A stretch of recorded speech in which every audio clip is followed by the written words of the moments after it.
Hi everyone, this is Heba from My Little Journal, and today I'm really excited to be sharing another Scrap Fast 15-minute challenge. If you don't know what my Scrap Fast 15-minute challenge is all about, I definitely recommend to check out my playlist. I will link it here in the video, and you can find it in my playlist section here on my channel. But I'm going to be scrapping this photo of my daughter who ended up at the ER. It sounds crazy and scary, but it wasn't that scary. It was just more of a situation where we had to take her to the ER. So my daughter got her ears pierced and it got infected really, really quick. Obviously, we can't figure out if it was from the piercing shop or not, but her ear literally swelled up to the point where you couldn't even see the piercing. So we had to go to the ER. They had to remove that piercing, put her on antibiotics and all that good stuff. It was a crazy night. My husband and her didn't get home till like 3 a.m. I felt so bad for her. She felt so nauseous and stuff. But anyways, it was not a good week, and it was around the holidays. So poor thing had like 2 weeks off, and she spent it on antibiotics and adding all kinds of stuff to her ear so it wouldn't get infected again.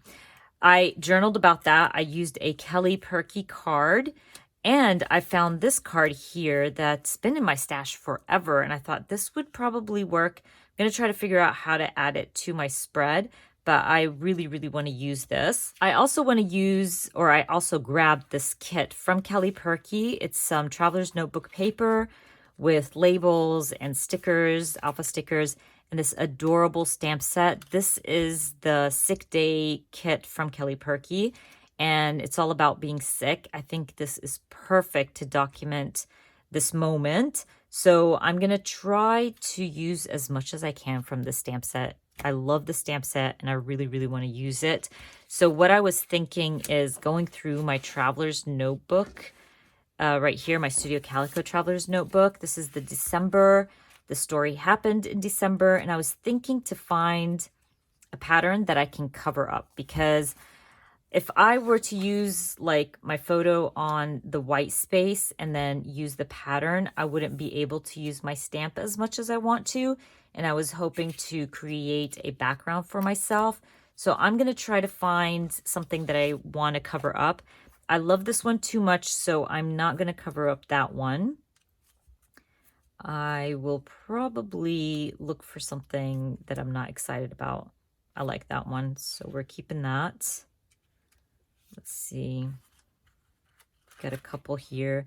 I could cover up this green. It's pretty, but I don't know if I would ever use it. That one I like.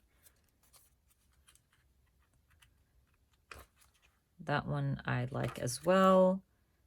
Not so much. I don't know if it's the pink that I don't like, because I'm not a big fan of that pink.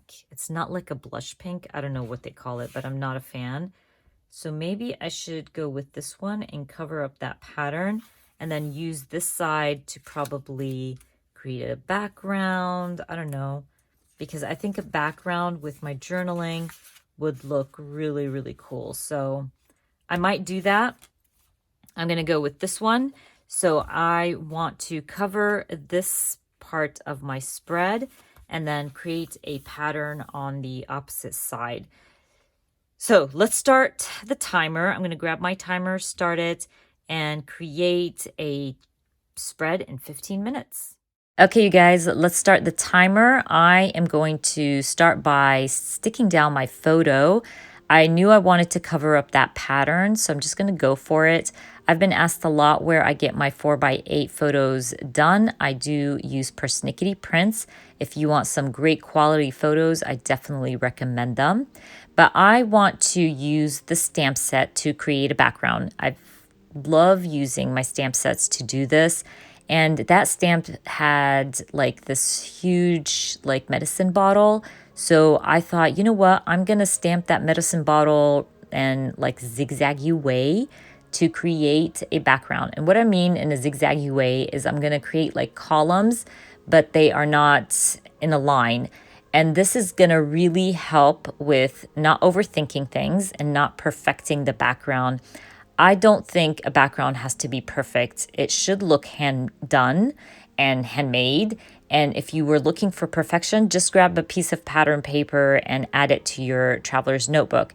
But if you want to create your own background, do not overthink it. It really does not have to be perfect, and just go for it.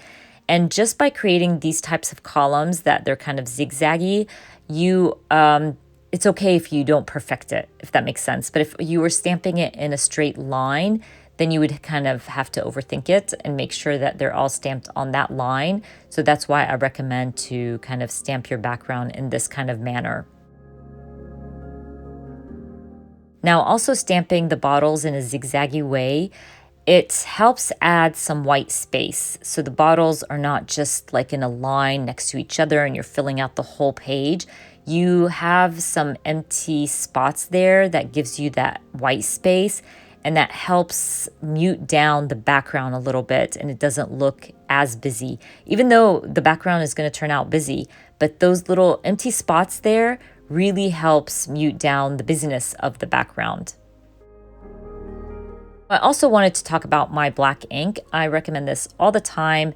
Black ink from scrapbook.com is the best. I recommend it. You will always get the perfect impression. These ink pads are the best. I have all the colors and I always have them linked in the description box. But if you're looking for a good black one, I definitely recommend scrapbook.com's exclusive black premium dye ink. Now that I am done stamping my background, what I decide to do is fill out the little medicine bottles with a different colored ink. I love this about Kelly Perky, by the way. She always looks at the details, and there's a little stamp that you can fill out your bottles with. So I'm going to use that little stamp and use some red ink to fill out some of these bottles with my red ink, but I'll also use some gray ink to fill out the rest. Now, why I decided to use red was because earlier I shared with you that little 3x4 card with the cross, the red cross. So I knew I wanted to use it in some sort of way. So just using the red ink kind of helps bring in more red. And also I didn't want to fill out all the containers with the red ink. So I end up breaking it down with gray. Gray is a good color to mute down the red. So I'm going to go for it. Now I just wanted to point out that I have about 10 minutes left and I'm kind of halfway through my background. And you know what? If I didn't have that timer, I probably would have thought things out and wanted to add some more to the background. But because I had the timer and I'm creating a full-blown background within the 15 minutes that I have, I was really kind of proud of myself because I actually finished the whole background without overthinking it and without thinking like, oh, I have to add this, or I should do this, or maybe I shouldn't do that. That's why I always recommend these 15-minute challenges. Do it just for fun. Even if you go over your time, it's not a big deal. It's just for fun, and we're, trying to challenge ourselves to not overthink things. And I think if you do this at least once or twice a month, you will get so much better at creating faster that without even a timer, that you will start, adding those embellishments or those stamps or whatever the case is without overthinking every little step you make.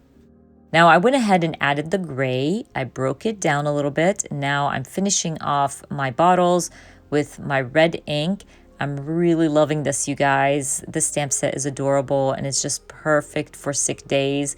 I have plenty of sick days to document, so I'm definitely going to be repeating this method again and again. But once I'm done filling out my little bottles with my red ink, I want to fill out the centers with a few of the words from the stamp set. So that stamp set has homesick, I think, and things like that I thought would be perfect to stamp them randomly in certain bottles, just to add a little something to the background. And it's going to turn out so cute. And because I'm going to cover most of this background with my journaling card, so I'm not going to overthink this, and I'm not going to fill out every single bottle. I still want to have some white space, and I still want this to be kind of muted down and not too busy. So I end up just filling out some of these bottles with my words and keeping it, like I said, simple. So I don't know if you've noticed, but at this point, I am rushing. I'm trying to finish up my background because I look at the timer and I'm like, oh, only have like 7 minutes. And all this time I've been working on my background and I haven't even embellished or added my journaling card or anything like that. So I'm just going to rush through this. I'm not worried about the center because I know my journaling card is going to cover any mistakes or any empty bottles. So I'm not worried about that. At this point, I just want to get this done and start working on my journaling and embellishing. I have this problem that I like to put things away when I'm done. I guess it's not a problem, it's a good thing. But when you're working in 15 minutes and you're challenging yourself, putting things away is just nonsense. So I need to learn to just not worry about that and just worry about my spread at this point. But anyways, I am ready to add my journaling card. I trimmed down the bottom portion. I just felt like it was unnecessary and it was empty. And that way you can see more of my bottles. But I disappear because I thought to myself, I think I need to back up my journaling card with a pattern, preferably black. But I think I'm just going to go through my paper pads. It's much easier than looking through my scrap paper. And I found this red, thought maybe that would work, but then decide no, that's probably too much red. So I actually go with the black pattern paper, and that way it will help make my journaling pop and not blend in with the background. So I'm basically just going to go ahead and stick that down, trim off the sides. I just want a peak of the black pattern paper. I don't need a lot of it. This is something I see a lot of other scrapbookers. This is a big mistake where they add a big border of the pattern, and you really do not need a large portion to have that black peek through. Just a little bit goes a long way. I'm going to go ahead and stick this down and grab that 3x4 card that I shared earlier with the cross, and I'm going to trim that off because I don't want the whole 3x4 card. There's no space for it, but I really want the red cross, and especially that this card has been sitting in my stash for way too long. It's time to use it, even if I have to trim off most of it.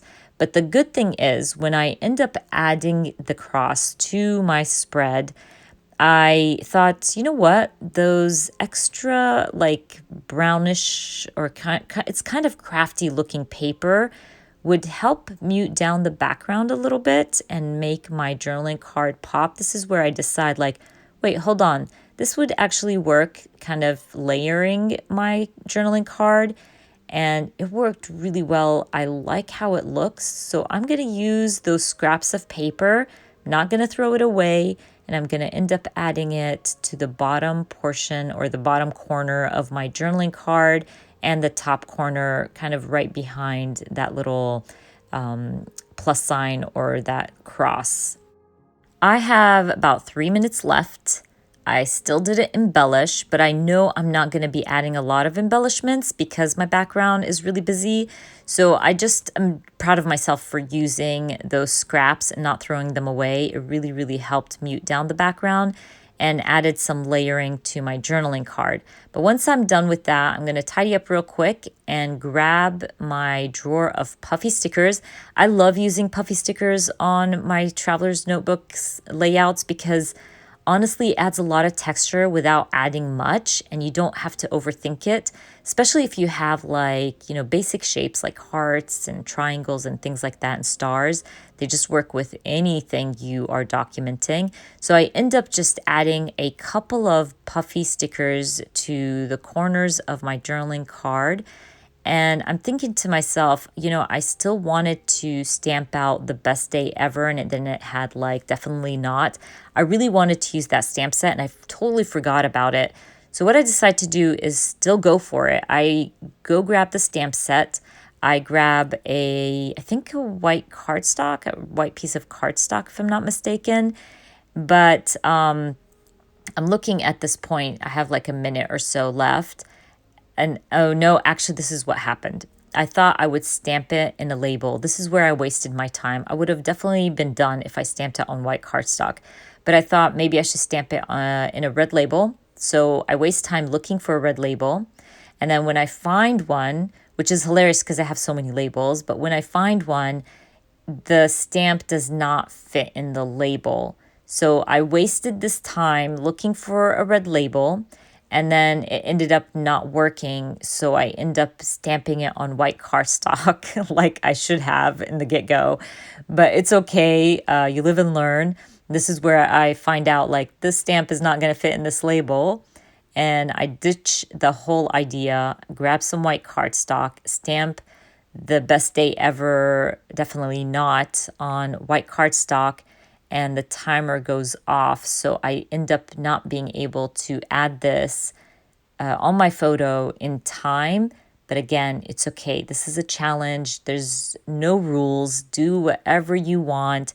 And that's what I'm going to end up doing. Once my timer goes off and I have not added this little stamp on my photo, I will still do it anyways because I'm the boss of me and I can add whatever rules I want.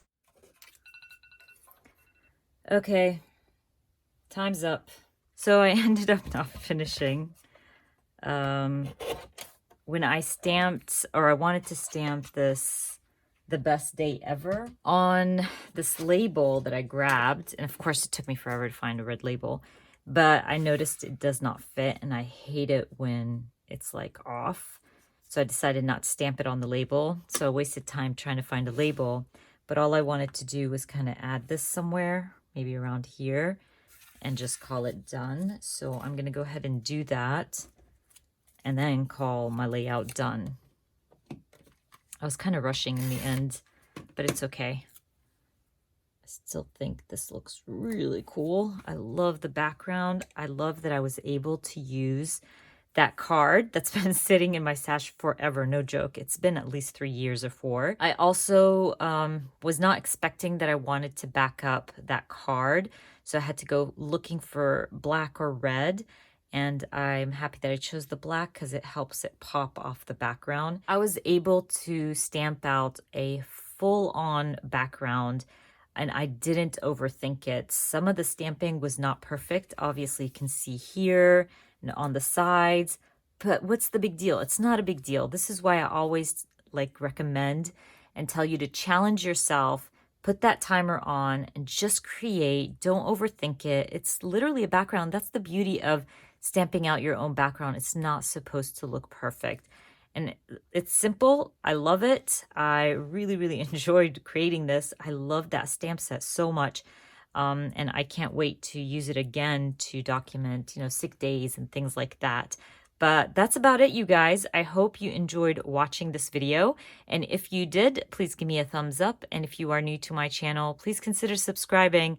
And I hope to see you guys very soon. Bye.